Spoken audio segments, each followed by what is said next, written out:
এটা হচ্ছে নোয়াখালী কৃষি প্রশিক্ষণ ইনস্টিটিউট। এটি নোয়াখালী বেগমগঞ্জে অবস্থিত। এটি কৃষি ডিপ্লোমা শিক্ষার জন্য পরিচিত। নোয়াখালীর বুকে নীরবে দাঁড়িয়ে আছে একটি স্বপ্নের প্রতিষ্ঠান, যেখানে তৈরি হয় আগামী দিনের কৃষিবিদ, গবেষক এবং সফল উদ্যোক্তা। এটি শুধু একটি শিক্ষা প্রতিষ্ঠান নয়, এটি বাংলাদেশের কৃষির ভবিষ্যৎ গড়ার কারিগর। প্রতিদিন সকালে নতুন স্বপ্ন নিয়ে ক্লাসে আসে শত শত শিক্ষার্থী। কেউ হতে চায় কৃষি কর্মকর্তা, কেউ সফল উদ্যোক্তা, আর কেউ দেশের কৃষিকে আধুনিক করতে চায়। এই ক্যাম্পাস শুধু পড়াশোনার জায়গা নয়, এটি বন্ধুত্ব, সংগ্রাম আর ভবিষ্যতের গল্প। এখানে শিক্ষার্থীরা শিখে আধুনিক কৃষি প্রযুক্তি, ফসল উৎপাদন, মাটি পরীক্ষা এবং রোগবালাই নিয়ন্ত্রণ। তান্ত্রিক জ্ঞানের পাশাপাশি বাস্তব প্রশিক্ষণেই এই প্রতিষ্ঠানের সবচেয়ে বড় শক্তি। প্রতিষ্ঠানটিতে রয়েছে একাডেমি ভবন, ল্যাবরেটরি, লাইব্রেরি, খেলার মাঠ এবং শিক্ষার্থীদের জন্য হোস্টেল সুবিধা। প্রতিটি শিক্ষা প্রতিষ্ঠানের মতো এখানে রয়েছে নানান চ্যালেঞ্জ, কিন্তু শিক্ষার্থীরা সব বাধা অতিক্রম করে নিজেদের স্বপ্ন পূরণে এগিয়ে যাচ্ছে।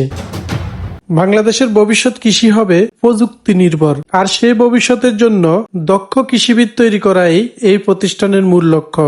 আধুনিক কৃষি, স্মার্ট প্রযুক্তি এবং নতুন চিন্তাধারার মধ্য দিয়ে এই কৃষির গবেষণা ইনস্টিটিউটটি পরিচালিত হচ্ছে। এই প্রতিষ্ঠানের ভিতরে দেখেন কতটা সুন্দর একটা দিঘির মতো আছে। এটার মাঝখানে একটা স্তূপ আছে, যেটা হচ্ছে মূলত মনে হচ্ছে যে একটা দ্বীপ।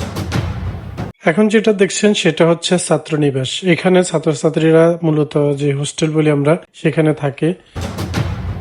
এই প্রতিষ্ঠানের পিছনের অংশে একটা সুন্দর মাঠ রয়েছে, যেখানে আসলে বিকেলবেলা খেলাধুলার জন্য খুবই সুন্দর একটা উপযোগী জায়গা।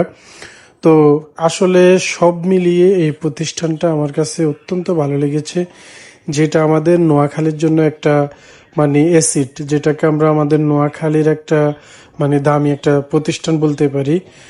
আর আমি সবসময় আমার সফর সঙ্গী ইমরানকে করি, তো ইমরানকে নিয়ে আমি বিভিন্ন জায়গায় যাই। সে আমার সাথে সবসময়, আমিও তার সাথে যাই, সেও আমার সাথে যায়।